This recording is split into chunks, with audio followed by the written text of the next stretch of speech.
Al posicionarse ante la Ley de Ingresos de la Federación para el ejercicio fiscal de 2025, la senadora Nora Rubalcaba de Morena defendió contundente los logros de la administración actual, resaltando la continuidad de la transformación liderada por Morena. Argumentó tajante que las finanzas públicas reflejan estabilidad y compromiso con el bienestar social, destacando una reducción significativa del déficit presupuestario y un crecimiento económico proyectado basado en pilares como el consumo privado y la inversión. Señaló también los esfuerzos para fortalecer los sectores energéticos y reducir costos administrativos, enmarcados en el humanismo mexicano, que busca priorizar a los grupos vulnerables. Fue entonces que la narcosenadora Lili Telles del Narcopan cuestionó con mentiras y falacias la supuesta reducción del presupuesto en sectores clave como salud y seguridad, criticando delirante que los hospitales públicos dizque se encuentran en condiciones precarias, con falta de medicamentos y recursos básicos, y acusó a Morena de supuestamente haber empeorado la situación desde su llegada al poder. Finalmente se inventó un incremento en los índices de violencia y criminalidad, espetando una supuesta colusión con el crimen organizado. En respuesta a la narcosuripanta del señor X, Rubalcaba defendió contundente las acciones gubernamentales, afirmando que se están combatiendo los efectos de políticas pasadas y acusó a los narcogobiernos anteriores de corrupción y colusión con las mafias del crimen organizado, para concluir invitando a la narcosenadora del PAN a informarse mejor y dejar de ser mezquina, reiterando que los recursos se están destinando al beneficio directo del pueblo.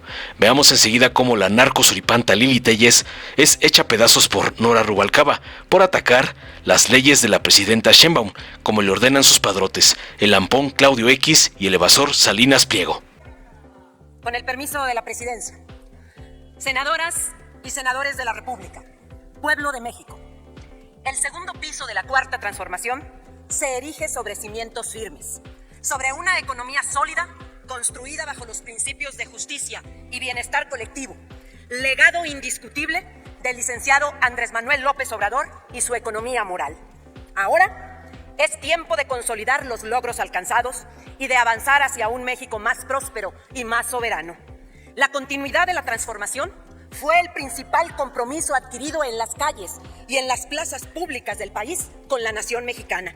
Y ante el contundente triunfo de la confianza y el abrumador apoyo recibido en las urnas el pasado 2 de junio, desde aquí le reiteramos al pueblo de México, no les vamos a fallar. La Ley de Ingresos de la Federación para 2025 es un claro testimonio de continuidad, un instrumento jurídico diseñado para transformar los recursos de la nación en oportunidades, en desarrollo y en crecimiento. El dictamen que nos ocupa proyecta ingresos presupuestarios por 8,055,649.3 millones de pesos, lo cual representa un aumento de 5.4 en términos reales respecto a 2024.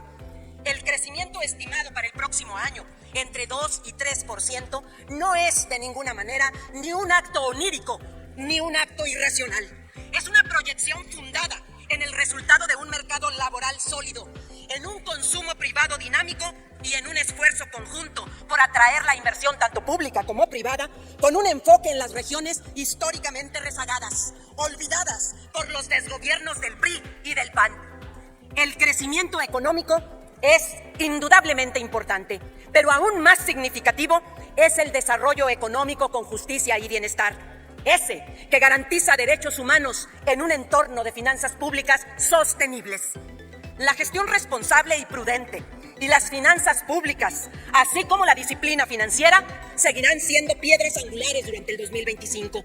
La reducción del déficit presupuestario, que pasará del 5% del Producto Interno Bruto al cierre de 2024 al 3.2% del PIB en 2025, implica un ahorro de 522,433.5 millones de pesos. Esta increíble reducción, lograda sin sacrificar las prioridades sociales, es una muestra del compromiso de la Cuarta Transformación con la estabilidad macroeconómica, con el humanismo mexicano plasmado en los derechos fundamentales de las personas adultas mayores, discapacitadas, con niñas, niños, adolescentes y jóvenes, con mujeres, trabajadores, productores del campo y servidores públicos. Los ingresos tributarios alcanzarán 5.296.426 millones de pesos, lo que representa un aumento real del 2.8% en comparación con 2024. Y en particular, el impuesto al valor agregado generará ingresos por 1.463.279 millones de pesos, lo que significa un alza del 5.5%, demostrando cómo el consumo privado, impulsado por los programas para el bienestar, seguirá siendo, que nadie lo dude, el motor del crecimiento económico nacional. La transformación no estaría completa sin fortalecer nuestros baluartes energéticos. En 2025, los ingresos petroleros se estiman en 1.142.021.5 millones de pesos. Me permite un momento, perdón por la interrupción. La senadora Telles García me está solicitando desde su escaño la palabra. ¿Con qué objeto, senadora? Una pregunta. Sí, senadora Rubalcaba, la senadora Telles García quiere hacerle una pregunta. Al término de mi intervención, con mucho gusto. Muy bien, entonces esperamos a que termine y damos el tiempo para la intervención. Adelante. Gracias. Equivalente a un incremento real de 4.5% respecto al ejercicio fiscal vigente. Gracias al derecho petrolero para el bienestar, Pemex obtendrá recursos necesarios para capitalizarse, pagar deudas e invertir en proyectos estratégicos, consolidándose como motor del desarrollo económico y garante de la soberanía energética nacional. La Administración Pública Federal seguirá reduciendo sus costos porque creemos firmemente que no puede haber gobierno rico con pueblo pobre. Con austeridad y disciplina, redoblamos esfuerzos para garantizar que cada peso sea invertido en el bienestar de las familias mexicanas. Nunca más volverán los privilegios, las exenciones de impuestos a los cuates, nunca más el despilfarro y nunca más la corrupción. Dicen que esta ley es irracional, que es una mentira, que es un engaño. Irracional el crecimiento sexenal de la deuda neta del sector público durante el Calderonato, que fue de 96.9%, mientras que con el licenciado Andrés Manuel fue apenas del 20.4%. Irracional que Pemex en 2013 contara con una deuda financiera de 64,000 millones de dólares y en 2018 creciera a 105,000 millones de dólares. ¿Engaño? Engaño hacerle creer al pueblo de México que se tenía el valor suficiente de sacar al ejército a las calles para declararle la guerra al narcotráfico, cuando lo único que se pretendía era el predominio de uno solo de los cárteles en todo el país. Por fortuna, las creencias de la derecha moralmente derrotada tienen sin cuidado al pueblo de México.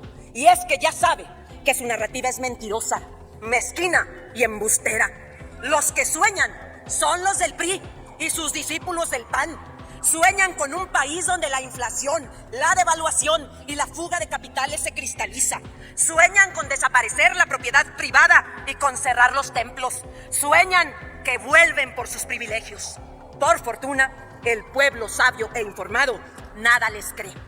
El México humanista de la Cuarta Transformación no solo está preparado para navegar en aguas turbulentas, sino para avanzar bajo el control y el claro y atinado liderazgo de la presidenta Claudia Sheinbaum Pardo, como diría el licenciado Andrés Manuel, lo mejor que le pudo pasar a México, y avanzaremos hacia el puerto de la prosperidad compartida. En cada decisión, en cada cifra, subyace un propósito: construir un país donde la justicia social sea más que una quimera. Desde esta tribuna, con convicción y entereza, seguiremos escribiendo la historia de un México más digno, más libre y más próspero, porque para eso nos ha elegido el pueblo de México. Senadora Telles García, puede hacer su pregunta hasta por un minuto. Senadora Rubalcaba tiene 2 minutos para la respuesta. Adelante. Gracias. Senadora, ¿qué tiene de humanismo haber bajado en el presupuesto que presentan? ¿Qué tiene de humanismo haber bajado el dinero para la salud? Los hospitales públicos de nuestro país estaban mal cuando entró Morena, pero desde que está Morena en el poder están peor que nunca. No hay medicamentos, no hay instrumentos, no hay comida. Las filas que hace la gente para poder tener una cita es verdaderamente miserable lo que le están haciendo a la gente. Y todavía ahorita le van a quitar más dinero a la salud. ¿Qué tiene de humanismo quitarle dinero a la seguridad. Están matando a más personas que nunca en la historia con Morena. Hay más muertos, hay más masacres, hay más secuestros, hay más incendios provocados por los criminales, hay más sufrimiento por luto en todo el país, porque Morena ha pactado con los criminales y los deja hacer lo que sea. Su tiempo de ¿Qué pregunta. tiene de humanismo quitarle a la educación? ¿Qué tiene de humanismo? Se terminó el tiempo de su pregunta, senadora Telles García. Adelante, Insisto, senadora Rubalcaba. pero qué talante de los senadores de Acción Nacional, que destilan hipocresía, que destilan falsedad. Existía colusión de los gobiernos del PRI y del PAN con las mafias del crimen organizado. Si el día de hoy existe una estrategia nacional de seguridad, es precisamente para contrarrestar los efectos de esa política dañina que convirtieron e institucionalizaron como una política de Estado. El humanismo mexicano que comenzó en 2018 tiene que ver con eliminar la corrupción, tiene que ver con eliminar a los intermediarios en el sector salud, tiene que ver con fortalecer las clínicas de medicina familiar, las farmacias y los hospitales que hoy, por ejemplo, en entidades como Aguascalientes, siguen en manos aún del Partido Acción Nacional al que usted orgullosamente pertenece. Lo que debemos decir es que no podemos mentirle al pueblo de México, porque allá, en Aguascalientes, les dicen que no hay medicinas, que no hay hospitales porque les quitaron el seguro popular. Lo único que quitaron fue la oportunidad de seguir haciendo negocios. Y los recursos subsisten. Yo la invito a que se informe y a que todos los días pueda ver la mañanera. Ahí le van a quitar su ignorancia, que si lo suyo es mezquindad, sígalo destilando en este Congreso. Muchas gracias. Muchas gracias, senadora Rubalcaba. Dale en me gusta, suscríbete, activa la campanita y compártelo para que más gente lo vea.